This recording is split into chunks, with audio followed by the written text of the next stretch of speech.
경찰 부르기 전에 당장 나가요. 박 차장이 거칠게 은행 문 쪽을 손가락으로 가리켰다. 소녀는 은행 한가운데 우두커니 서 있었다. 찢어진 옷, 맨발, 헝클어진 머리. 은행 안의 모든 사람들이 비웃음을 흘리며 혐오스러운 눈빛으로 그녀를 노골적으로 쳐다보았다. 제 계좌 잔액을 확인하고 싶을 뿐입니다. 소녀가 벌써 세 번째, 흔들림 없는 단호한 목소리로 반복했다. 잔액? 네가. 박 차장이 잔인하게 코웃음을 쳤다.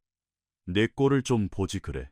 하지만 마침내 VIP 라운지 센터장인 최서진이 시스템에 그녀의 이름을 입력했을 때 은행 안을 맴돌던 모든 비웃음은 일순간에 얼어붙었다.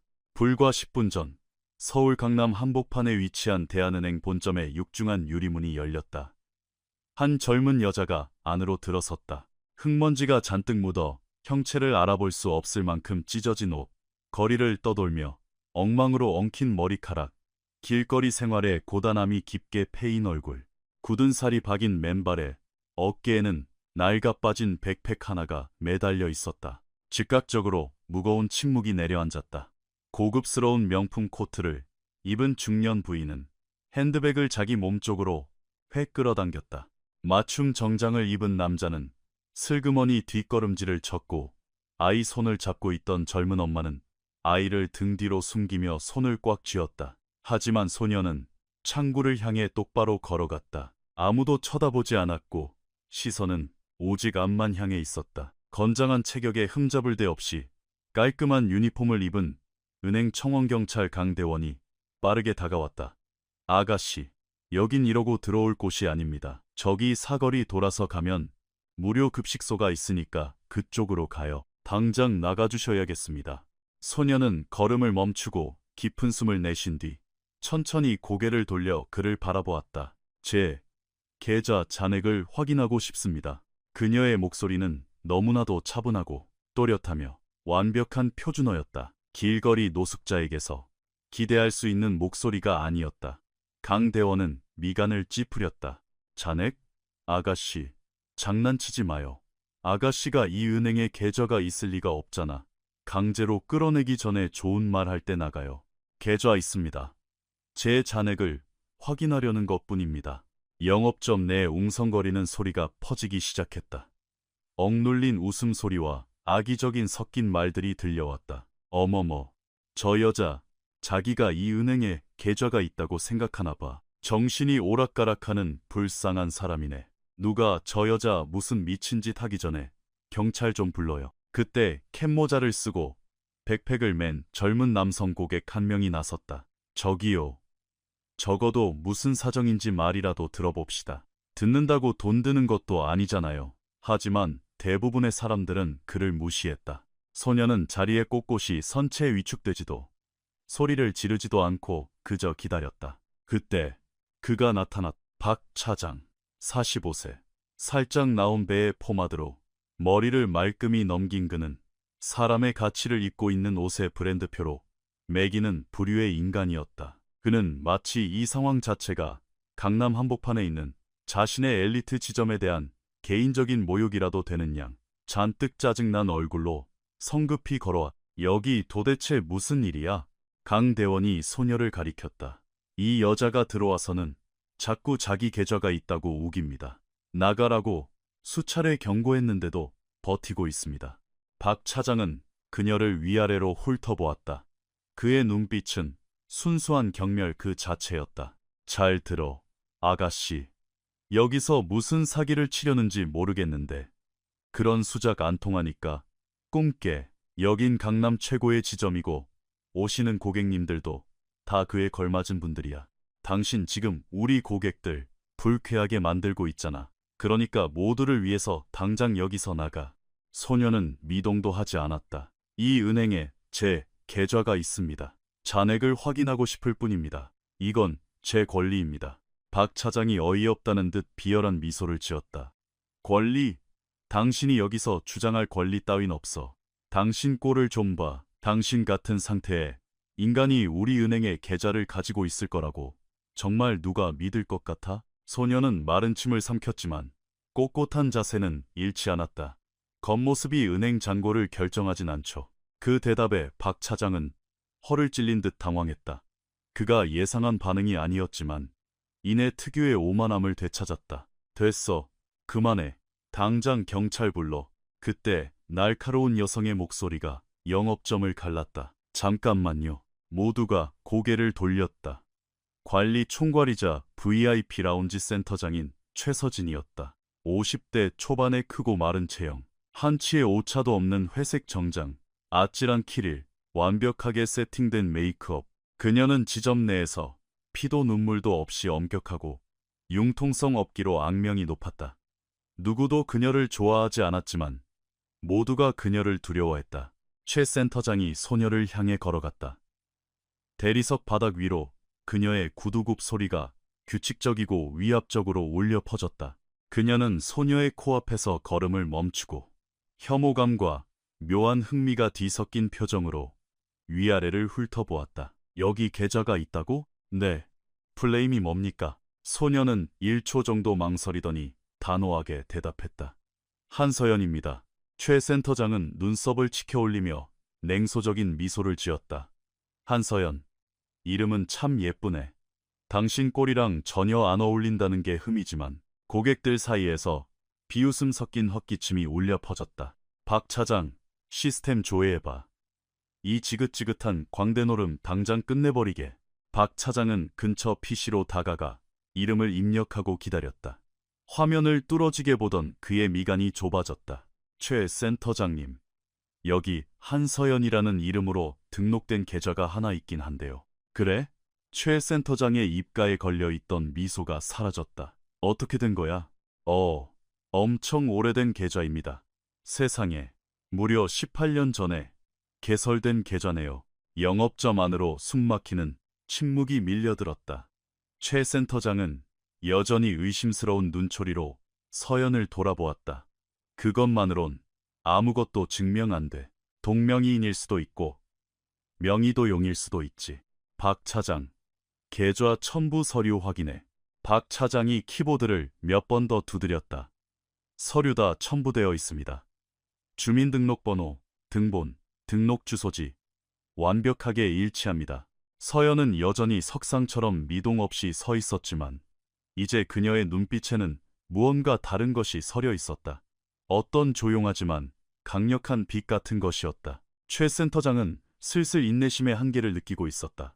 됐고, 잔액이 얼마야?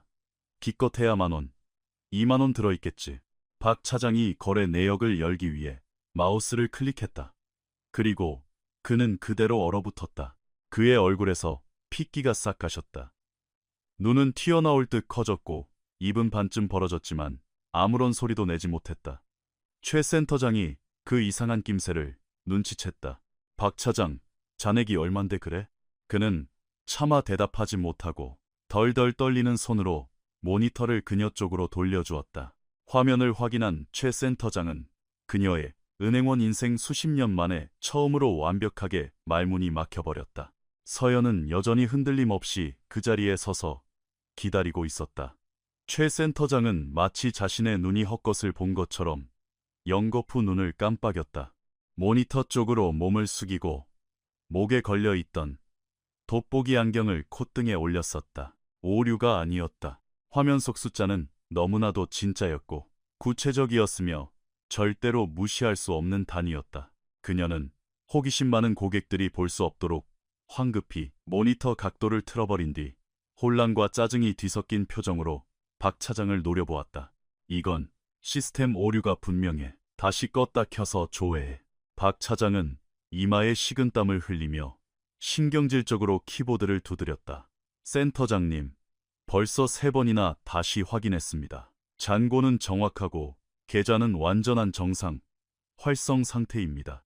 서연은 같은 자리에 꼼짝도 않고 서서 서두르는 기색도, 초조한 기색도 없이 그저 덤덤히 기다리고 있었다. 그녀의 그 기묘한 차분함이 오히려 주변 사람들을 더 불편하게 만들고 있었다. 줄을 서 있던 고급 정장 차림의 중년 남성이 큰 소리로 불평하기 시작했다. 이보세요. 나 20분 뒤에 중요한 미팅이 있는데 저런 사람한테 시간 낭비하지 말고 빨리빨리 내 업무부터 처리해줘요. 그의 옆에 섰던 명품백을 든 여자도 고개를 끄덕이며 동조했다. 그러게요. 정말 어이가 없네. 우리가 이 은행에 VIP 수수료를 얼마나 내는데 저런 사람하고 같은 공간에서 숨을 쉬어야 해요? 아우, 이 악취 냄새 좀 봐. 경찰강 대원이 그 말에 민망한 듯 앞으로 한 걸음 나섰다. 사모님, 그래도 말씀은 좀 가려서 해주시죠. 서연은 그 모든 비난, 모든 판단, 모든 혐오스러운 단어들을 빠짐없이 들었음에도 얼굴 한번 찡그리지 않고 대꾸도 하지 않았다.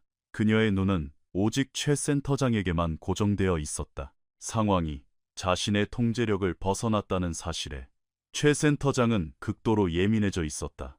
그녀는 통제력을 잃는 것을 세상에서 가장 혐오하는 사람이었다. 잘 들어. 한서연이라고 했나?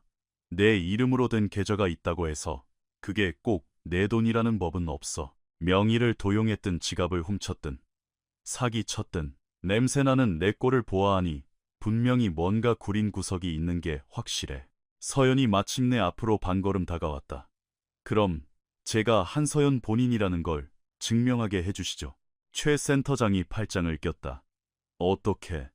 신분증이라도 있어? 서연이 낡고 해진 백팩 쪽으로 천천히 손을 가져갔다. 강 대원이 반사적으로 삼단봉에 손을 얹으며 경계태세를 취했다.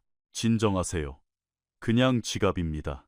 그녀는 조심스럽게 가방 지퍼를 열었다. 안에는 빈 플라스틱 물병, 너덜너덜한 낡은 공책, 얇은 겉옷 한 벌, 그리고 물이 빠지고 얼룩진 작은 헝겊 지갑이 전부였다. 서연은 지갑을 여러 세월에 닳고 가장자리가 낡아버린 플라스틱 신분증, 주민등록증을 꺼내 최 센터장에게 내밀었다. 최 센터장은 마치 전염병이라도 옮을까 두려운 듯 손가락 끝으로 신분증의 모서리만 살짝 쥐었다. 사진과 눈앞의 서연을 번갈아 보며 비교했다. 사진은 오래전 것이었다. 단정하게 빗은 머리, 수줍은 미소, 별처럼 반짝이는 눈망울을 가진 앳된 소녀의 모습. 지금 눈앞에 서 있는 더럽고 남루한 노숙자와는 도무지 겹쳐 보이지 않았다. 하지만 그 맑고 흔들림 없는 눈동자만큼은 똑같았다. 최 센터장은 한서연이라는 이름, 주민등록번호 앞자리와 뒷자리, 발급일자를 꼼꼼히 확인했다. 모든 것이 화면과 완벽하게 일치했다.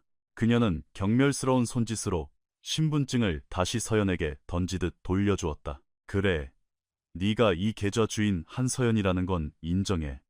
근데 어쩌라고? 그게 네가 이딴 꼴을 하고 우리 은행에 기어 들어와서 물을 흐리고 고객들을 불쾌하게 만들어도 된다는 면죄부는 아니야.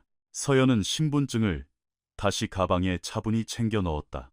전 그저 제 계좌를 확인하려는 것뿐입니다.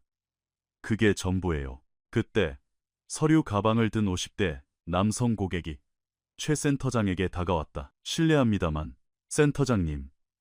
저 정말 급한 서류 처리가 있어서요. 저 아가씨 문제는 나중에 따로 처리하시든가. 아니면 저 사람한테 어울리는 동네 작은 지점으로 보내버리시면 안 됩니까? 최 센터장은 이것이 완벽한 핑곗거리라고 생각했다. 고객님 말씀이 100번 지당하십니다. 한서연 씨, 들었지? 당신 하나 때문에 우리 귀빈들이 피해를 보고 있잖아. 오늘은 이만 가고 나중에 다시 오든가. 아니면 당신 상황에 좀 더 어울리는 후미진 동네 지점을 찾아가는 게 어때? 서연이 깊은 숨을 들이마셨다. 여기가 제 주거래 지점입니다. 제 계좌가 여기 있고 전 여기서 고객으로서 제대로 된 응대를 받을 권리가 있습니다. 그 순간 최 센터장이 이성을 잃었다. 권리? 지금 권리라고 했어? 거렁뱅이 같은 꼴을 하고 들어와서 악취를 풍기며 우리 고객들을 겁주고 난장판을 만들어 놓고 감히 권리를 입에 올려. 은행 안은 숨소리조차 들리지 않을 만큼 조용해졌다. 몇몇 고객들은 불편한 듯 시선을 피했지만 대부분은 최 센터장의 말에 동조하듯 고개를 끄덕였다. 서연이 입술을 꽉 깨물었다. 처음으로 그녀의 표정에 단단한 가면이 깨지고 감정이 스쳤다. 아픔이었다. 하지만 그녀는 물러서지 않았다. 저도 제 꼴이 어떤지 잘 압니다. 여러분들이 저를 어떻게 생각하시는지도 알고요. 하지만 제가 이 은행의 정당한 고객이며 존중받아야 마땅한 사람이라는 사실은 변하지 않습니다. 최 센터장이 차갑게 코웃음 쳤다. 존중? 존중은 스스로 쟁취하는 거야. 너처럼 이딴 곳에 이딴 꼴로 들어와서는 절대 얻을 수 없는 거라고. PC 뒤에 있던 박 차장은 이 상황이 너무나 불편했다. 그 역시 오만하고 속물적인 인간이었지만 이건 그의 기준에서도 선을 넘은 모욕이었다. 저기, 센터장님, 그냥 이 사람이 원하는 업무만 빨리 처리해주고 내보내는 게. 박 차장은 입 다물어. 최 센터장의 목소리는 얼음장 같았다. 그녀는 다시 서연에게 시선을 꽂았다. 좋아. 마지막으로 기회를 주지. 단 한 번의 기회야. 지금 당장 이 사람들 다 듣는 앞에서 내 계좌에 돈이 얼마나 들어있는지 말해봐. 금액을 정확히 맞히거나 비슷하게라도 되면 원하는 대로 업무 처리해주지. 하지만 만약 거짓말이거나 소설을 쓰는 거라면 당장 내 눈앞에서 꺼지고 두 번 다시 우리 은행에 얼씬도 하지마. 콜. 서연은 긴 시간 동안 침묵을 지켰다. 고객들은 숨을 죽이고 기다렸다. 몇몇은 기괴한 구경거리에 흥미를 느꼈고 몇몇은 짜증이 극에 달해 있었다. 최 센터장은 승리의 미소를 지었다. 그녀는 이 노숙자 주제에 계좌에 든 금액을 알 리가 없다고 확신했다. 필시 멀고 먼 친척 누군가가 이름만 빌려 만들어두고 방치한 대포 통장이거나 버려진 계좌일 터였다. 기껏해야 몇만 원에 잊힌 동전 푼돈이나 들어있을 것이 뻔했다. 서연은 최 센터장의 눈을 피하지 않고 정면으로 똑바로 쳐다보았다. 그리고 맑고 확고한 목소리로 말했다. 124억 6천만 원. 순간 세상이 멈춘 것 같았다.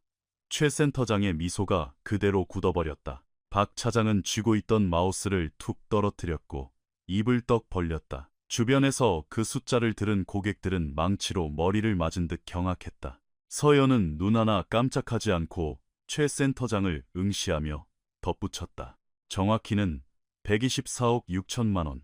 그리고 지난 몇 달간 쌓인 이자에 따라 플러스 마이너스 100만 원 정도 오차가 있겠네요. 최 센터장은 창백해진 얼굴로 로봇처럼 천천히 고개를 돌려 박 차장을 쳐다보았다. 박 차장, 지금 당장 다시 확인해. 박 차장은 덜덜 떨리는 손으로 전체 거래 내역을 클릭했다. 시스템 로딩 창이 지나가고 숫자가 뜨자 그는 숨이 넘어갈 듯한 쉰 목소리로 중얼거렸다. 125억 1. 394만 2천 원 입니다. 그 뒤로 이어진 침묵은 귀청이 떨어질 만큼 무거웠다. 아무도 미동조차 하지 않았다. 은행 안의 시간이 아예 멈춰버린 것 같았다. 방금 전까지 그들이 길거리 쓰레기 취급하며 비웃고 조롱했던, 사연도 모른 채 짓밟았던 냄새나는 노숙자 소녀. 그녀가 바로 백억대 자산가였다. 최 센터장의 얼굴은 당장이라도 쓰러질 사람처럼 백지장처럼 하얗게 질렸다. 입이 붕어처럼 벙긋거렸지만 단 하나의 단어도 튀어나오지 않았다. 그녀가 뿜어내던 그 오만한 자신감, 역겨울 정도로 잘난 체하던 우월감이 단 몇 초 만에 산산조각이 났다. 박 차장은 마치 모니터를 노려보면 숫자가 줄어들기라도 할 것처럼 눈을 끔벅이며 화면만 멍하니 바라보고 있었다. 조금 전 빨리 내보내라고 역정을 내던 서류 가방을 든 남자는 너무 놀라 뒷걸음질을 치다 자신의 서류 가방에 걸려 비틀거렸다. 서연은 여전히 어떤 감정도 드러내지 않았다. 통쾌함도 분노도 안도감도 없었다. 처음 은행 문을 열고 들어왔을 때부터 보여주었던 그 무서운 평정심 그대로였다. 곧이어 그녀의 목소리가 정막을 깼다. 이제 제 업무 봐주실 수 있습니까? 최 센터장은 마른 침을 꿀꺽 삼키며 어떻게든 무너진 이성을 긁어모으려 했지만 그녀의 목소리는 심하게 떨리고 있었다.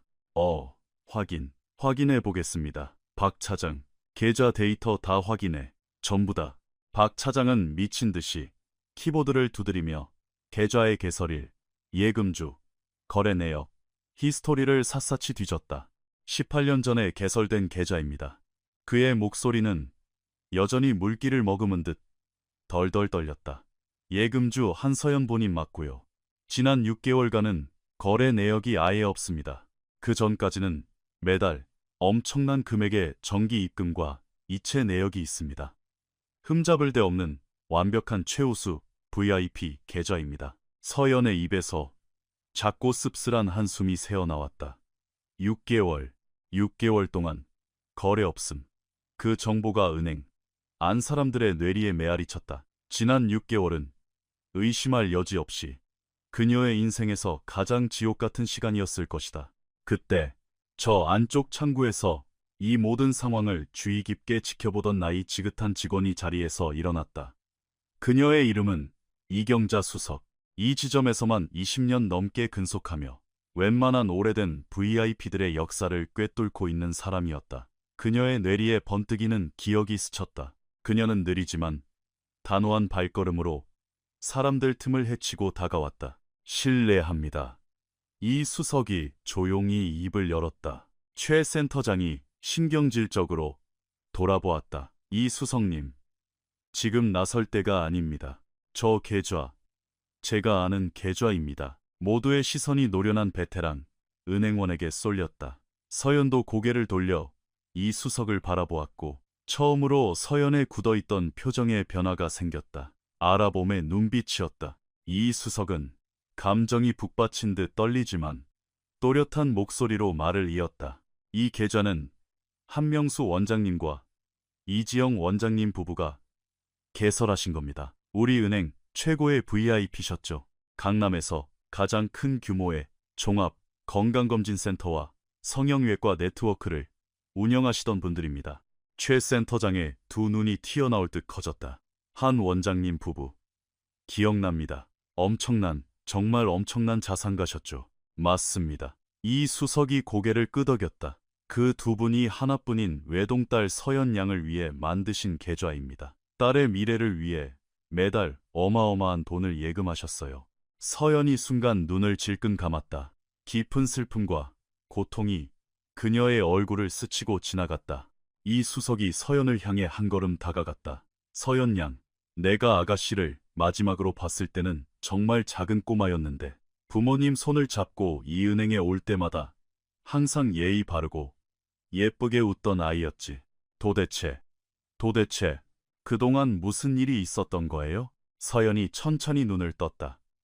눈시울이 붉게 젖어 있었지만 그녀는 눈물을 흘리지 않으려 애써 눈을 크게 떴다. 부모님은 6개월 전에 돌아가셨습니다. 불의의 교통사고였어요. 다시 한번 무거운 침묵이 사람들을 짓눌렀다. 이 수석은 가슴에 손을 얹으며 눈물을 글썽였다. 오 세상에, 난 정말 몰랐어요.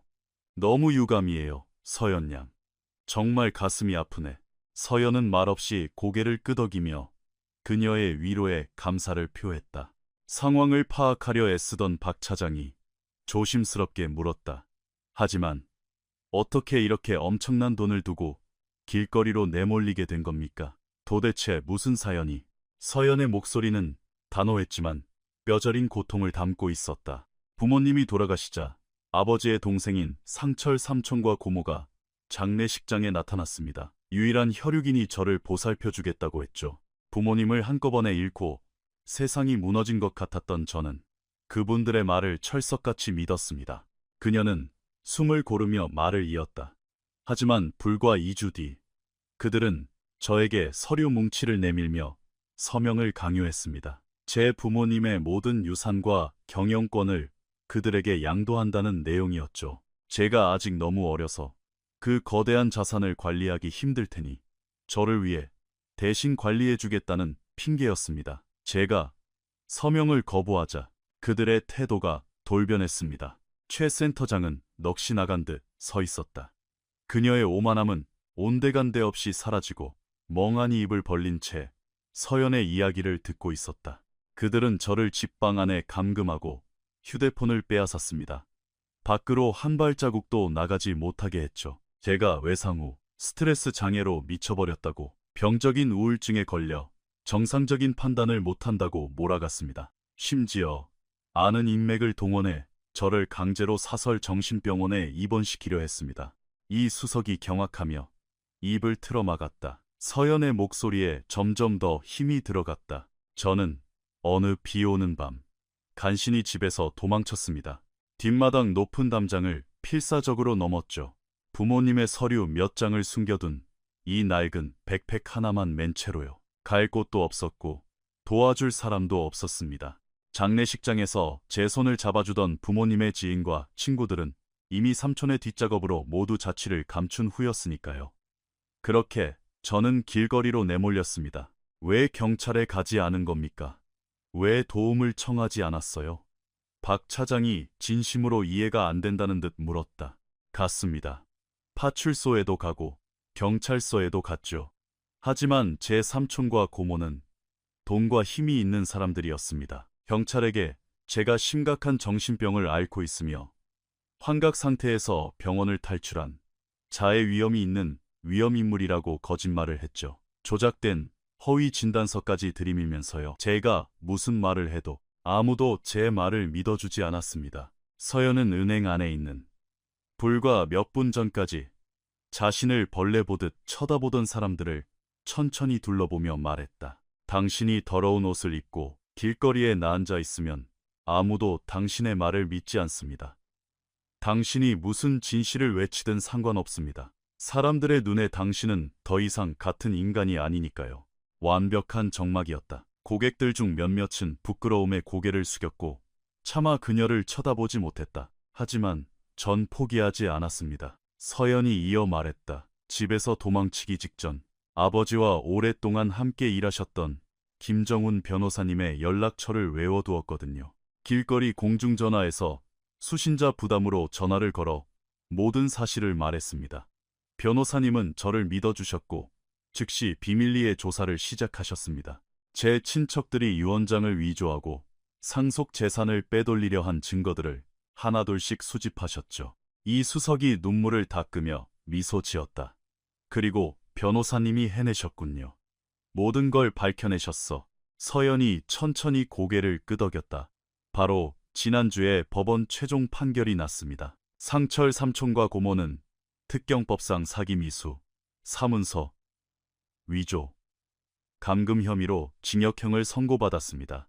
부모님의 모든 자산과 회사는 법적으로 온전히 제게 반환되었습니다. 법원 명령으로 동결되었던 모든 계좌의 압류도 풀렸고요. 그녀는 최 센터장을 정면으로 응시하며 덧붙였다. 물론 이 은행에 있는 계좌도 포함해서요. 최 센터장은 꿀먹은 벙어리가 되었다. 상황은 완전히 180도 뒤집혀 있었다. 줄 서 있던 젊은 남성, 고객, 처음에 서연을 변호해 주었던 이 헛기침을 하며 나섰다. 아까 당신을 오해하고 이상하게 생각해서 정말 미안합니다. 그런 끔찍한 사연이 있는 줄은 꿈에도 몰랐어요. 서연은 그를 바라보며 작고 슬픈 미소를 지었다. 아무도 모르죠. 알려고 하지 않으니까요. 하지만 판단은 참 쉽게들 하시더군요. 이 수석이 눈물을 줄줄 흘리며 서연에게 다가왔다. 아가씨, 왜 진작 이 은행으로 찾아와서 도움을 청하지 않았어요? 우리가 어떻게든 도왔을 텐데. 시도했습니다. 서연이 부드럽게 그녀의 말을 잘랐다. 지난 몇 주 동안 3번이나 이 은행을 찾아왔어요. 하지만 3번 다 저 창구 근처에 가보지도 못하고 출입구에서 경비원들에게 쫓겨났죠. 그래서 오늘 아침엔 제 스스로에게 맹세했습니다. 내 목소리를 내기 전까진 절대로 이곳에서 나가지 않겠다고요. 최 센터장은 눈을 질끈 감았다. 마침내 참을 수 없는 수치심이 그녀의 온몸을 휘감았다. 서연이 등을 꼿꼿하게 폈다. 자, 이제 제가 누군지 다들 아셨으니 원래 제가 이곳에 온 목적을 해결해야겠습니다. 최 센터장은 헛기침을 하며 어떻게든 센터장으로서의 권위를 조금이라도 되찾아보려 했지만 그녀의 목소리는 처참할 정도로 기어들어갔다. 물론입니다. 당장 처리해드려야죠. 박 차장, 당장 한서연 고객님을 VVIP 프라이빗 룸으로 모셔. 박 차장이 벌떡 일어나 황급히 몸을 움직이려 했지만 서연이 손을 들어 그를 제지했다. 아니요. 모두의 움직임이 멈췄다. 아니요. 최 센터장이 당황하며 반문했다. VIP 라운지 같은 건 필요 없습니다. 전 일반 고객들과 똑같이 바로 여기 일반 창구에서 업무를 보겠습니다. 최 센터장이 당혹감에 연신 눈을 깜빡였다. 하지만 고객님은 최상위 VVIP 혜택을 누리실 권리가 있습니다. 이 정도 자산 규모라면 당연히 제가 어떤 사람인지 저도 잘 압니다. 서연이 단호한 목소리로 말을 잘랐다. 하지만 당신들은 몰랐죠. 여기 있는 누구도 몰랐습니다. 제가 누군지 몰랐을 때 당신들은 저를 쓰레기 취급했습니다. 그러니 이제 똑똑히 보여주고 싶군요.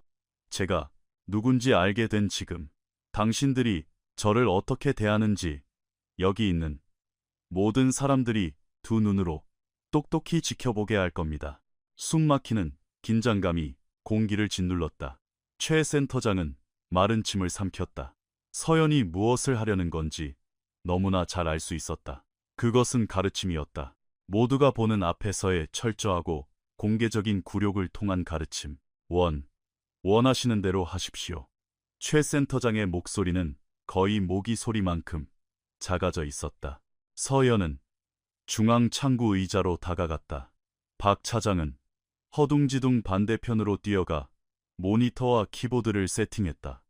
은행 안에 어떤 고객도 자리를 뜨지 않았다. 누구도 이 엄청난 순간을 놓치고 싶어 하지 않았다. 어떤 업무를 도와드릴까요? 고객님. 박 차장이 잔뜩 긴장한 채 물었다. 첫째, 지난 6개월간의 상세거래 내역서를 전부 출력해 주세요. 누군가 내 허락 없이 불법적인 거래를 시도한 적이 있는지 확인해야겠습니다. 박 차장은 미친 듯이 키보드를 두드려 내역서를 인쇄했다. 프린터에서 수십 장의 종이가 쏟아져 나왔다. 서연은 종이 뭉치를 받아들고 한 줄 한 줄 꼼꼼히 읽어 내려갔다. 그녀의 눈이 날카롭게 날짜와 금액, 거래처를 훑었다. 갑자기 그녀의 시선이 한 곳에 멈췄다. 차분하던 얼굴이 일순간 어둡고 분노에 찬 표정으로 변했다. 이게 뭡니까? 그녀가 내역서의 특정 라인을 손가락으로 가리켰다. 박 차장이 화면으로 몸을 굽혀 확인했다. 이건 맙소사 이체 시도 내역이네요. 금액이 무려 100억 원입니다. 시도라고요? 서연의 목소리가 칼날처럼 차가워졌다. 네, 다행히 시스템에 의해 자동 차단되었습니다. 이 정도 고액 이체는 예금주 본인의 생체 인증과 OTP, 특수 비밀번호가 반드시 필요하거든요. 인증이 실패하여 이체는 취소 처리되었습니다. 서연이 서류를 쥔 손에 힘을 꽉 주었다. 종이가 구겨지는 소리가 났다. 언제 발생한 일입니까? 3개월 전 8월 15일입니다. 서연은 눈을 감고 깊은 숨을 들이마셨다. 그리고 다시 눈을 떴을 때 그녀의 눈빛은 무서울 정도로 결연했다. 이 이체를 시도한 사람의 이름이 뭡니까? 박 차장이 시스템 로그를 뒤졌다. 한상철, 고객님의 작은아버지 되십니다. 은행 안의 모든 사람들이 경악했다. 수군거림과 충격 섞인 한숨, 역겹다는 듯 고개를 젓는 사람들의 반응이 이어졌다. 서연은 다시 내역서를 노려보았다. 다른 시도 내역도 있나요? 박 차장이 조심스레 화면을 스크롤했다. 네, 있습니다. 2주 뒤 동일 인물이 이번에는 현금 5억 원을 직접 인출하려다 역시 시스템에 의해 차단당했습니다. 서연의 입에서 감정 없는 짧고 건조한 실소가 터져 나왔다. 그 인간은 정말로 자기가 따라 라로 마이 나는 그걸 성공할 거라고 믿었나 보군요. 아무도 모르게 훔쳐갈 수 있을 거라고. 곁에 서 있던 이 수석이 다시 다가왔다. 아가씨, 이 사실도 당장 경찰에 신고해야 해요. 이건 명백한 금융범죄 시도야. 이미 변호사님께서 다 조치하셨습니다. 서연이 대답했다. 형사재판 기록에 이미 이은행의 거래 차단 로그가 다 포함되어 있어요. 하지만 제 두 눈으로 직접 확인하고 싶었습니다. 그녀는 박 차장 쪽으로 고개를 돌렸다. 박 차장님, 지금 당장 이 계좌에 대한 제3자 접근, 완전 차단 보안 설정을 걸어주세요. 오직 저 한서연 본인만, 그것도 직접 방문했을 때만 거래할 수 있도록요. 위임장, 법원 명령서, 다 필요 없습니다. 오직 저만 가능하게 만드세요. 네, 알겠습니다. 지금 당장 최고 보안 등급으로 설정하겠습니다. 박 차장이 정신없이 설정을 바꾸는 동안 서연은 천천히 고개를 돌려 은행 안의 사람들을 쳐다보았다. 불과 얼마 전까지 그녀를 노골적으로 심판하고 비웃고 구역질 난다는 듯 시선을 피했던 그 사람들. 몇몇은 눈을 마주치지 못하고 부끄러움에 고개를 푹 숙였고 몇몇은 민망한 미소를 지으며 어떻게든 속죄받고 싶어 하는 눈치를 보였다. 처음에 가방을 끌어안으며 그녀를 피했던 고급 코트에 중년 부인이 쭈뼛쭈뼛 다가왔다. 저기, 학생. 내가 정말 사과할게. 학생이 어떤 상황인지도 모르고 함부로 판단하고 상처 줘서 정말 미안해요. 내가 틀렸어. 서연은 분노가 아닌 깊고 씁쓸한 슬픔이 담긴 눈으로 그녀를 보았다. 사모님이 처음도 아니시고 유감스럽지만 마지막도 아니시겠죠. 중년 부인은 눈물을 글썽이며 고개를 끄덕이곤 뒷걸음질로 자기 자리로 돌아갔다. 최 센터장은 무엇을 해야 할지, 무슨 말을 해야 할지 모른 채 여전히 굳박힌 듯 서 있었다. 그녀가 쌓아온 엘리트로서의 완벽한 세계가 단 몇 분 만에 철저하게 붕괴되었다. 서연이 마침내 그녀에게로 시선을 옮겼다. 최서진 센터장님. 네, 고객님. 이 은행에서 일하신 지 얼마나 되셨습니까? 최 센터장이 머뭇거렸다. 15년 되었습니다. 15년. 사람을 사람답게 대하는 인간적인 예의를 배우기엔 차고 넘치는 시간 같은데요. 안 그렇습니까? 최 센터장은 아무 대답도 하지 못했다. 변명의 여지가 없었다. 당신은 아까 저를 쓰레기 취급했고 악취가 난다고 모욕했습니다. 제게는 은행을 이용할 권리가 없다고 했고 당신의 훌륭한 고객들에게 제가 불쾌한 존재라고 단정지었죠. 서연의 입에서 나오는 단어 하나하나가 최 센터장의 양심을 예리한 비수로 찌르고 있었다. 제가 지난 6개월 동안 길거리를 떠돌면서 그런 말을 몇 번이나 들었는지 아십니까? 경찰들에게, 건물 경비원들에게, 길거리의 수많은 행인들에게, 그리고 당신 같은 사람들에게 단지 직업이 있고 깨끗한 옷을 입고 돌아갈 집이 있다는 이유 하나만으로 스스로가 엄청나게 우월하다고 믿는 그런 사람들에게 말입니다. 서연이 한 걸음 앞으로 다가섰다. 하지만 제가 길바닥에서 뭘 배웠는지 아세요? 인간의 인성과 품격은 통장 잔고와는 아무런 상관이 없다는 겁니다. 수백억을 가지고도 속이 시궁창처럼 썩어 문드러진 인간들이 있는가 하면 당장 오늘 밤 잘 곳이 없는 길거리 노숙자 중에서도 여전히 품위와 인간의 따뜻한 동정심을 잃지 않은 사람들이 있습니다. 최 센터장의 눈동자가 붉게 충혈되며 눈물이 차올랐지만 서연의 말은 끝나지 않았다. 전 지금 당장이라도 당신의 해고를 요구할 수 있습니다.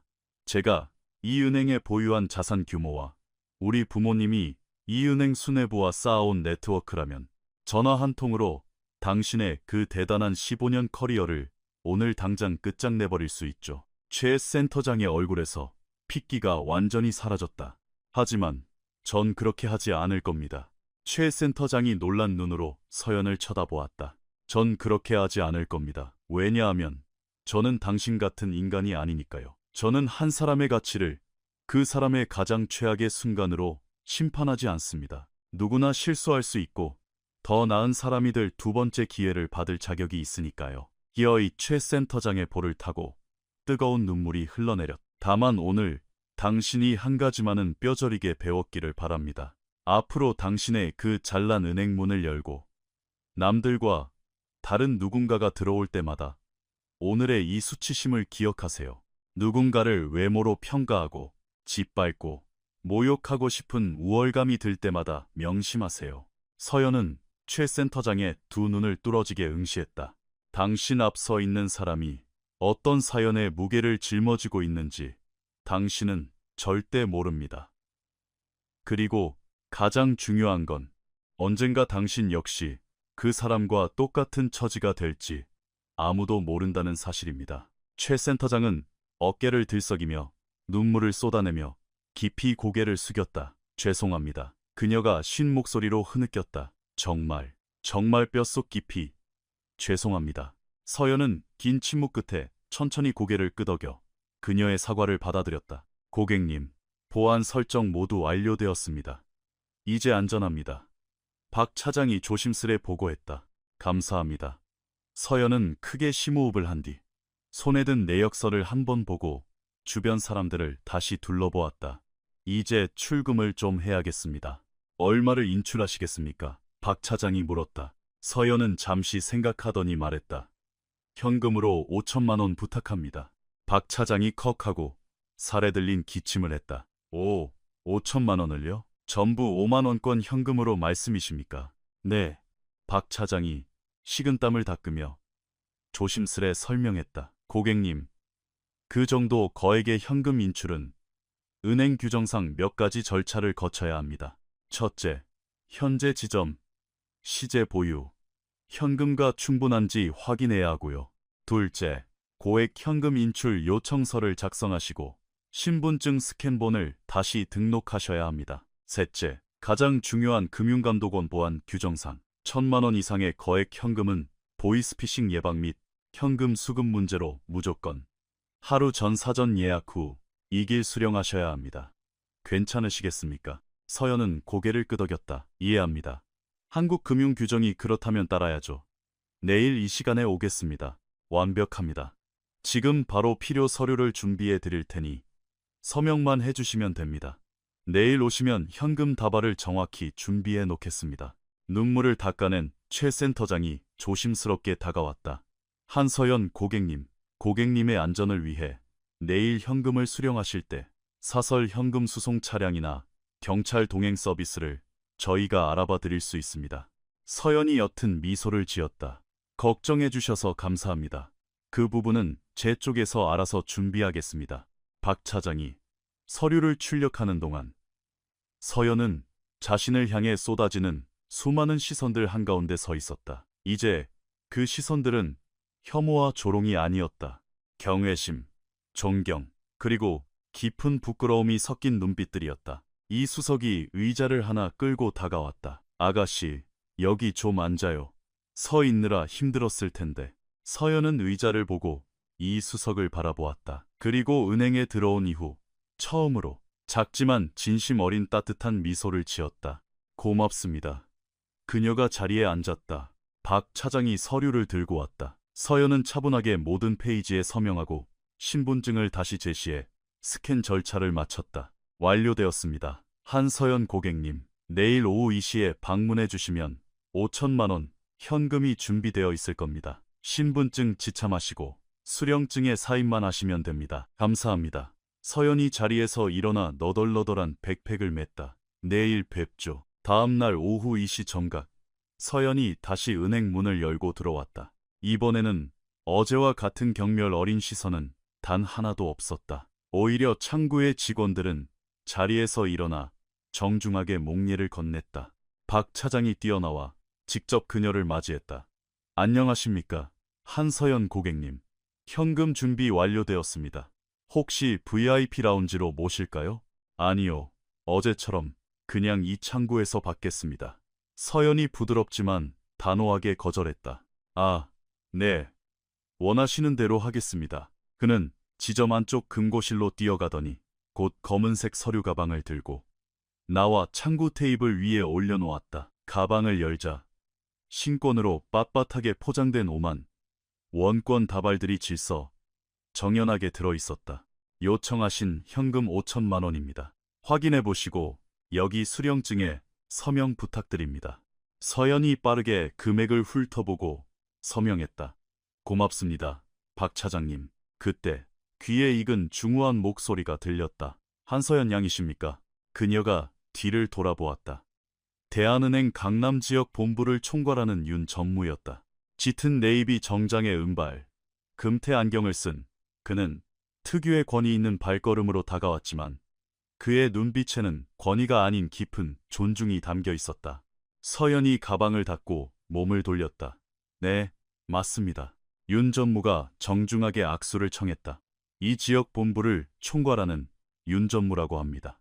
어제 이 지점에서 일어났던 불미스러운 사건에 대해 보고를 받았습니다. 정말 낯이 뜨거워 고개를 들 수가 없더군요. 저는 서연 양의 부모님을 아주 잘 알고 있었습니다. 서연이 그의 손을 맞잡았다. 아버지를 아셨나요? 네. 한명수 원장님은 제 주치의셨죠. 이지영 원장님 역시 몇 년 전 제 아내가 힘든 투병 생활을 할 때 큰 도움을 주셨습니다. 두 분 다 정말 훌륭하고 특별한 분들이셨습니다. 서연은 천천히 손을 놓았다. 네, 제 부모님은 정말 특별한 분들이셨죠. 윤 전무는 주변에서 지켜보고 있는 고객들을 한번 둘러본 뒤 허리를 굽혀 깊이 인사했다. 대한은행을 대표하여 어제 우리 직원이 저지른 끔찍한 무례에 대해 진심으로 깊이 사과드립니다.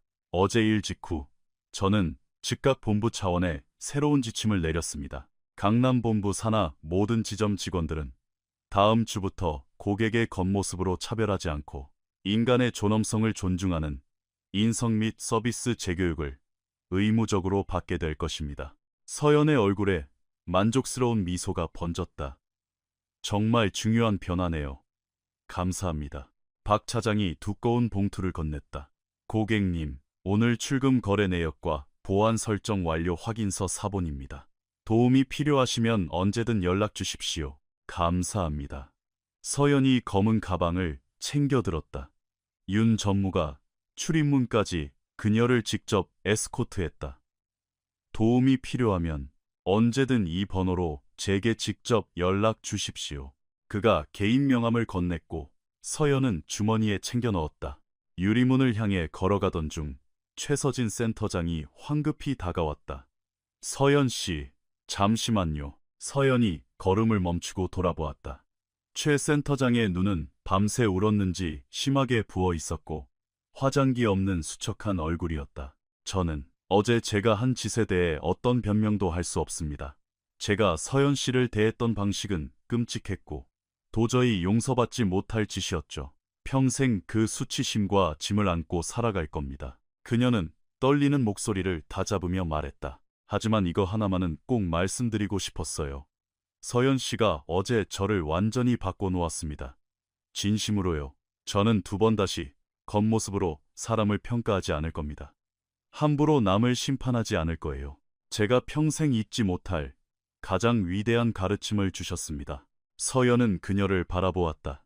오만하고 잔인했던 VIP 센터장이 아니라 자신의 치부를 인정하고 반성할 줄 아는 결점 많은 평범한 한 인간이 거기 서 있었다. 누구에게나 두 번째 기회는 주어져야죠. 최 센터장님, 당신에게도요. 최 센터장이 흑하고 울음을 터뜨렸다. 감사합니다. 정말 고맙습니다. 서연이 고개를 끄덕이고 문으로 향하자 어제 그녀를 쫓아내려 했던 강대원 청원경찰이 다가왔다. 저기, 아가씨, 저도 진심으로 사과드리고 싶습니다. 저는 그저 위에서 시키는 매뉴얼대로 일했을 뿐이라고 핑계를 댔지만 그걸로 제 행동이 정당화되진 않겠죠. 처음부터 아가씨 말을 들었어야 했습니다. 서연이 그를 올려다보았다. 성함이 어떻게 되시죠? 강대원입니다. 서연이 작은 미소를 지었다.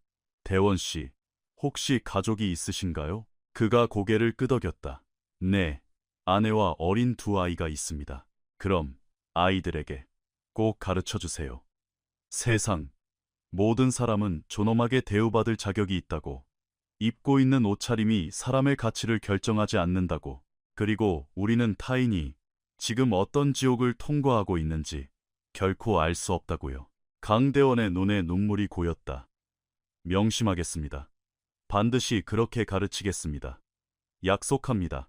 서연은 마침내 출입문 앞에 섰다. 그녀는 밖으로 나가기 전 마지막으로 몸을 돌려 은행 안의 모든 사람들을 한 번 더 바라보았다. 불과 어제와는 너무나도 극적으로 변해버린 그들의 시선과 공기를 느끼며 입을 열었다. 제가 오늘 다시 온 건 여러분에게 복수하기 위해서도 누군가에게 굴욕을 주기 위해서도 아닙니다. 제가 여기 온 이유는 그것이 제 정당한 권리였기 때문이고, 제가 어젯밤 길거리 어디에서 잠을 잤든 어떤 옷을 입고 있든 한 명의 인간으로서 당연히 존중받아야 했기 때문입니다. 그녀는 잠시 말을 멈추었다. 제가 길거리를 떠돌았던 지난 6개월 동안 뼈저리게 배운 게 있다면 이 세상 모든 사람들은 단 한 명의 예외도 없이 존중받을 자격이 있다는 사실입니다. 여러분이 지하철역에서 바쁘게 스쳐 지나가는 노숙자, 횡단보도에서 구걸하는 할머니, 공원 벤치에 쓰러져 잠든 아저씨, 그들 모두에게는 저마다의 아픈 사연이 있습니다. 그들도 누군가의 귀한 가족이었고 그들 역시 우리와 똑같은 사람입니다. 모두가 존엄하게 살아갈 자격이 있죠. 은행하는 숨소리조차 들리지 않을 만큼 조용했다. 그러니 다음번에 길거리에서 힘든 처지에 놓인 사람을 보게 된다면 저를 기억해 주세요. 여러분은 그 사람의 진짜 사연을 알지 못한다는 사실을 기억하시고 여러분이 대우받고 싶은 딱 그 방식 그대로 그분들을 대해 주십시오. 그녀는 검은 현금 가방에 손잡이를 고쳐쥐었다. 왜냐하면 결국 저와 여러분의 차이는 단지 몇 가지 엇갈린 상황과 운의 차이일 뿐이니까요. 그리고 그 상황이라는 건 아주 순식간에 좋아질 수도 나빠질 수도 있는 법입니다. 그 말을 끝으로 한서연은 대한은행의 육중한 유리문을 열고 밖으로 나섰다. 등 뒤로 문이 부드럽게 닫혔고 은행 안의 모든 사람들은 몇 분 동안 아무도 움직이지 못했다. 그들은 방금 일어난 기적 같은 일을 곱씹고 있었다. 그들 평생 절대 잊지 못할 묵직한 가르침이었다. 서연은 5천만 원이 든 검은 가방을 들고 강남의 번화한 거리를 걸었다. 늦은 오후의 햇살이 그녀의 얼굴을 강하게 비췄지만 지난 몇 달 만에 처음으로 햇살이 눈부시게 느껴지지 않았다. 그녀의 발걸음은 깃털처럼 가벼웠다. 그녀는 두 블록을 지나 작은 근린공원에 도착했다. 나무 몇 그루와 나무 벤치, 그리고 낡은 어린이 놀이터가 있는 조용한 곳이었다. 그리고 그 벤치 중 하나에 그녀가 만나기로 약속한 사람이 앉아 있었다. 김정훈 변호사. 60대 중반, 백발이 성성한 머리에 금태 안경을 쓰고 깔끔하게 떨어지는 맞춤 정장을 입은 중년 신사였다. 그는 무릎 위에 가죽 서류 가방을 올려놓은 채 수심이 가득한 표정으로 앉아 있었다. 서연이 다가오는 것을 보자마자 그는 벌떡 일어났다. 서연 양, 오, 신이시여. 약속 시간보다 늦어서 무슨 일이 생긴 줄 알고 얼마나 걱정했는지 압니까? 서연이 희미하게 웃었다. 죄송해요, 변호사님. 예상치 못한 작은 소동이 좀 있었거든요. 그는 서연의 찢어진 옷과 맨발, 엉망인 모습을 위아래로 훑어보며 안타까운 눈빛을 보냈다. 소동이라니요? 무슨 일 있었습니까? 다친 데는 없고요? 전 괜찮아요. 지난 반년 중에 지금이 가장 완벽하게 괜찮습니다. 그녀가 벤치에 앉으며 현금 가방을 옆에 내려놓았다. 김 변호사도 여전히 걱정스러운 얼굴로 옆에 앉았다. 은행 계좌는 무사히 접근했습니까? 네, 전부 다요. 돈은 안전합니다. 이제 제 통제하에 완벽하게 들어왔어요. 김 변호사는 안도의 한숨을 길게 내쉬었다. 다행입니다. 정말 다행이에요. 자, 이제 서연 양의 인생을 되돌려 놔야죠. 당장 호텔부터 잡고 깨끗한 옷도 사고 건강검진부터 예약합시다. 변호사님. 서연이 부드럽게 그의 말을 끊었다. 그 모든 걸 하기 전에 확인해야 할 게 있습니다. 제 작은아버지와 고모, 어떻게 됐습니까? 변호사의 표정이 무겁고 진지하게 굳어졌다. 아, 네. 안 그래도 전달할 서류를 가져왔습니다. 그가 가죽 가방을 열어 서류 뭉치를 꺼냈다. 어제 최종 판결문이 송달되었습니다. 판사 선고에 따라 주범인 작은아버지 한상철은 특경법상 사기, 사문서 위조 및 행사, 불법 감금 등의 혐의로 징역 8년의 실형이 선고되었습니다. 고모인 한영민은 가담 정도가 상대적으로 낮다는 점이 참작되어 징역 6년형을 선고받았고요. 서연은 눈을 감고 그 정보를 머릿속으로 조용히 정리했다. 그들 정말 교도소에 가는 건가요? 그렇습니다. 재판부가 증거인멸 및 도주 우려가 있다고 판단해 법정 구속을 명령했습니다. 현재 서로 다른 구치소로 이감되었고요. 검찰 쪽에서도 죄질이 워낙 악의적이라 항소심에서도 선처 없이 강력하게 나갈 거라 장담했습니다. 그들이 빼돌리려던 돈은요? 물론 전액 동결 및 환수 조치되었습니다. 법원은 그들이 지난 6개월간 서현 양의 자산으로 구매한 외제차, 부동산, 주식 등을 모조리 동결 및 추적하라는 명령을 내렸습니다. 회계 실사가 끝나는 대로 서현 양의 명의로 100% 반환될 겁니다. 서현이 천천히 고개를 끄덕였다. 그럼 진단서를 조작하고 돕던 공범들은요? 김 변호사가 서류 페이지를 넘겼다. 공소장에 따르면 허위정신과 진단서를 발급해준 의사 3명은 대한의사협회윤리위원회에 회부되었고 보건복지부로부터 면허 정지 처분을 받았습니다. 유언장 조작에 가담한 공증인 2명도 사문서 위조, 방조 혐의로 기소되었고요. 처음에 서현 양의 납치, 감금 신고를 묵살했던 관할 경찰서 담당 수사관 역시 현재 경찰청 감찰관실에 내사를 받고 있습니다. 처음으로 서현의 가슴속 깊은 곳에서 정의와 비슷한 무언가가 느껴졌다. 그럼 정말 끝난 거네요. 전부 다 끝났습니다. 서현 양. 서현 양은 자유입니다. 서현 양이 승리한 거예요. 서현은 자신의 두 손을 내려다보았다. 허기를 채우기 위해 식당, 뒷골목 쓰레기 봉투를 뒤지던 손. 살을 애인은 한겨울밤의 추위 속에서 덜덜 떨며 몸을 껴안았던 손. 단 하루라도 더 살아남기 위해 바닥을 기어다니며 절망과 싸워야 했던 손. 제가 승리한 건지 잘 모르겠어요. 변호사님. 전 그저 살아남았을 뿐입니다. 김 변호사가 따뜻하고 다정한 손길로 서현의 어깨를 토닥였다. 서현 양은 단순한 생존, 그 이상을 해냈습니다. 포기하지 않고 싸웠잖아요. 보통 사람 같으면 10번도 넘게 스스로 목숨을 끊거나 무너졌을 상황에서 온 세상이 서현 양에게 쓰레기라고 손가락질할 때도 본인의 존엄성을 잃지 않았습니다. 결국 참았던 눈물이 서현의 눈동자에서 툭 떨어졌다. 정말 다 포기하고 싶었던 날도 있었어요. 비 오는 날 지하도 차가운 바닥에 누워 잠들면서 차라리 내일 아침엔 눈을 뜨지 않게 해달라고 기도한 적도 있었고요. 김 변호사가 그녀의 어깨를 더 꽉 쥐었다. 하지만 눈을 떴고 계속 걸어나갔지 않습니까? 그리고 지금 서현 양이 어디에 앉아 있는지 보세요. 서현이 손등으로 눈물을 훔쳐냈다. 제일 이상한 게 뭔지 아세요? 저는 지금 당장 샴페인을 터뜨리고 기뻐해야 맞는데 머릿속엔 오직 저처럼 길거리에 내몰려 고통받고 있는 수많은 사람들 생각뿐이에요. 그들은 저처럼 기적 같은 행운을 얻지 못할 테니까요. 행운이라니요? 변호사님을 만난 행운이요. 비 오는 밤, 공중전화에서 걸려온 미친 여자의 헛소리. 같은 전화를 변호사님이 끊지 않고 믿어주셨잖아요. 하지만 전화를 걸기로 선택한 건 서현 양이었습니다. 믿어주세요. 그건 단순한 운이 아니었습니다. 악인들에게 굴복하지 않겠다는 서현 양의 위대한 선택이었습니다. 서현이 깊게 심호흡을 했다.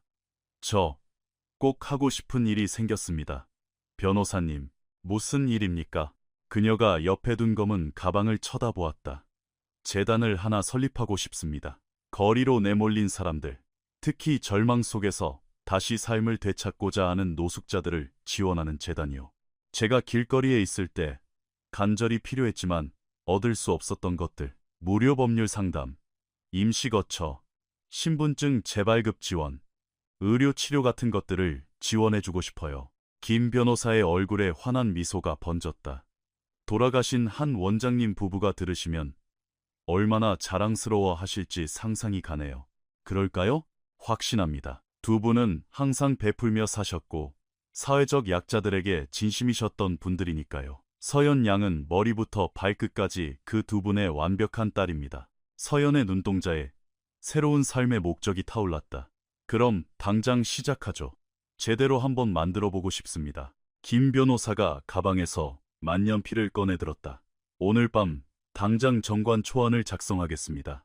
초기 재단 설립 자본금은 어느 정도로 생각하십니까? 서현이 1초의 망설임도 없이 대답했다. 20억 원이요.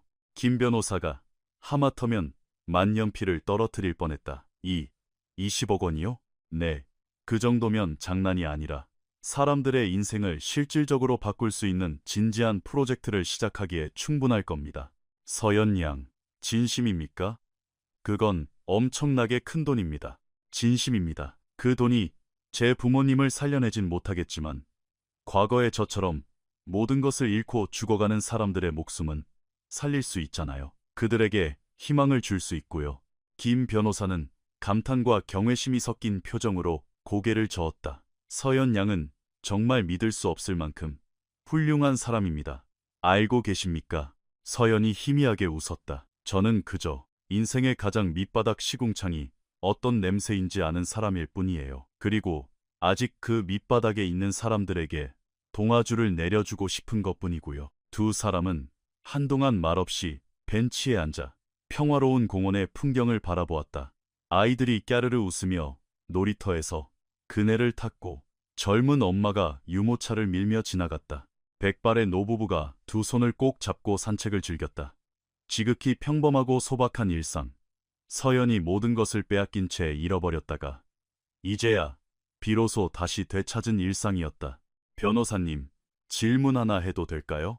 물론이죠. 그날 밤 공중전화로 전화했을 때 씻지도 못하고 벌벌 떨면서 미친 사람처럼 횡설수설했는데 왜 제 말을 믿어주셨어요? 왜 다른 모든 사람들처럼 전화를 끊어버리거나 저를 무시하지 않으셨나요? 변호사는 안경을 벗어 손수건으로 조심스럽게 닦으며 대답했다. 왜냐하면 저는 서연 양의 부모님이 어떤 분들인지, 어떤 훌륭한 가치관을 가지고 사셨는지 너무나 잘 알고 있었기 때문입니다. 그리고 서연 양이 울부짖으며 상황을 설명할 때 당신의 목소리 안에서 두 분의 목소리를 들었습니다. 어떤 억울함 속에서도 절대 불의와 타협하지 않으려는 그 고결함과 강인함을요. 그가 다시 안경을 썼다. 게다가 저는 40년 차 변호사입니다. 사람이 거짓말을 할 때 어떤 목소리를 내는지 누구보다 잘 알죠. 그날 서연 양의 목소리는 제가 평생 들어본 것 중 가장 순수하고 절박한 진실이었습니다. 서연은 목이 메어오는 것을 느꼈다. 모든 것에 정말 감사드립니다. 감사할 것 없습니다. 저는 그저 인간이라면 마땅히 해야 할 도리를 했을 뿐입니다. 대부분의 사람들이 외면하는 도리 말입니다. 알아요. 그러니까 우리가 그걸 바꿔야죠. 서연이 검은 현금 가방을 챙겨 자리에서 일어났다. 꼭 바꿀 겁니다. 제가 할 수 있는 모든 걸 다 해서라도요. 김 변호사도 자리에서 일어났다. 이제 어디로 갈 생각입니까? 서연은 공원 주변을 둘러보다가 구석진 벤치에서 신문지를 덮고 웅크려 자고 있는 한 남자를 발견했다. 찢어진 바지, 떡진 머리, 베개 대신 베고 있는 까만 비닐봉지. 그녀가 환하게 미소 지었다. 이제 제가 받은 걸 다시 돌려주러 가야죠. 3일 뒤 서연은 서울 구도심의 낡은 뒷골목에 위치한 작은 식당 앞에 서 있었다. 그녀는 더 이상 찢어진 옷을 입고 맨발로 다니는 노숙자 소녀가 아니었다. 질 좋은 깔끔한 청바지, 새하얀 티셔츠, 편안하고 깨끗한 운동화 차림이었다. 머리는 깨끗하게 감아 단정한 포니테일로 묶었고 피부도 윤기를 되찾았다.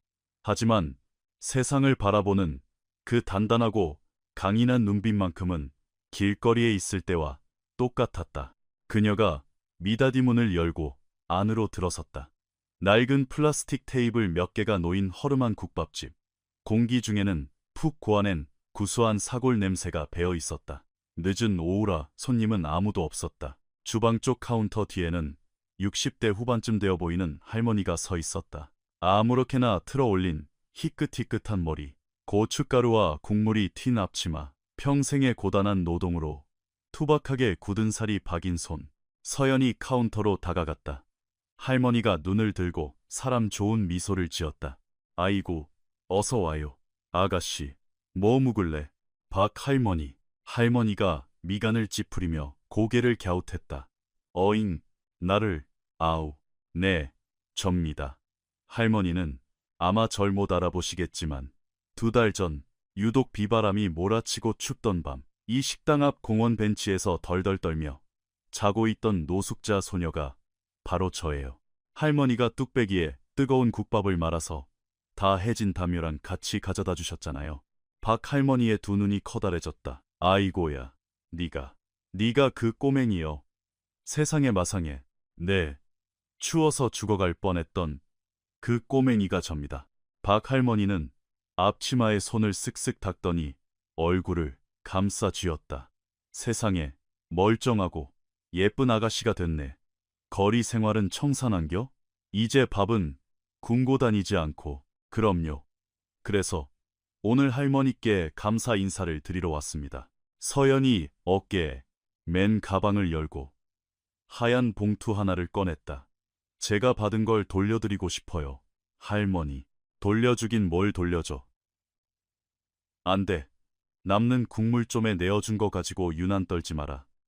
그런 거 안 받아. 제발요. 열어만 보세요. 서연의 간곡한 부탁에 박 할머니는 주름지고 떨리는 손으로 봉투를 받아 열었다. 안에는 수표 한 장이 들어있었다. 수표에 적힌 영의 개수를 확인한 할머니는 다리에 힘이 풀려 주저앉을 뻔했다. 5천만 원. 할머니가 숨을 헐떡였다. 이거 잘못 가져온 거제? 가짜요? 잘못 가져온 거 아닙니다. 할머니 드리는 거예요.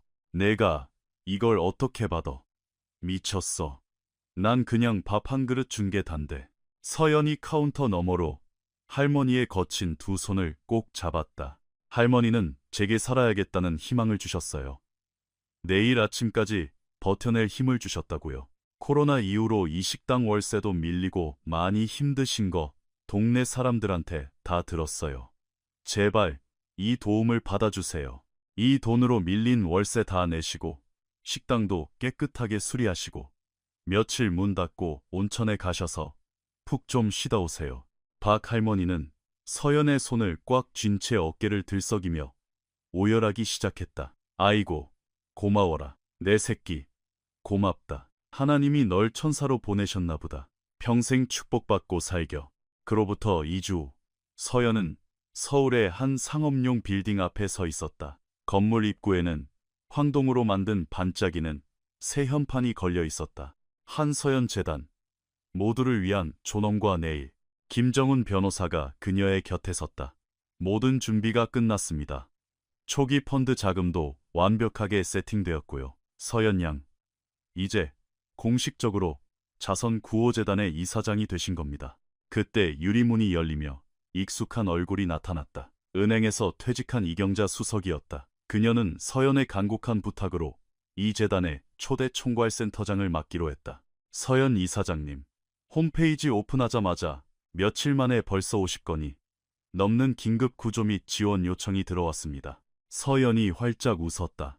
그럼 지체할 것 없이 바로 일 시작해야죠.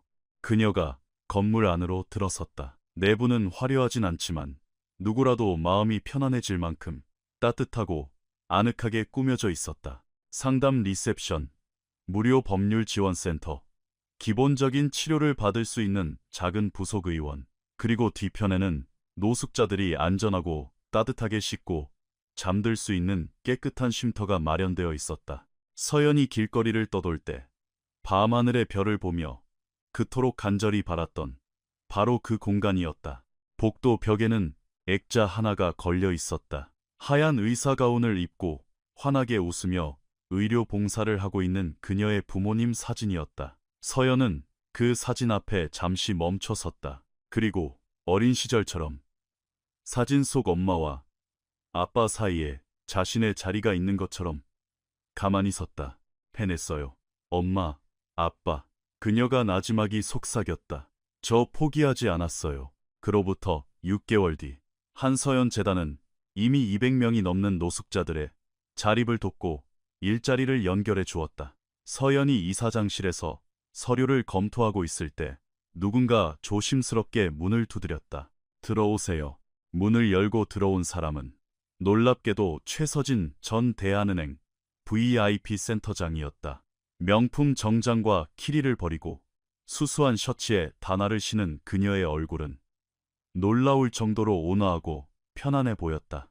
그녀에게서 더 이상 과거의 오만함은 찾아볼 수 없었다. 서연 이사장님, 저 지난달에 은행에 사직서를 냈습니다. 서연이 놀란 눈으로 펜을 내려놓았다. 왜요?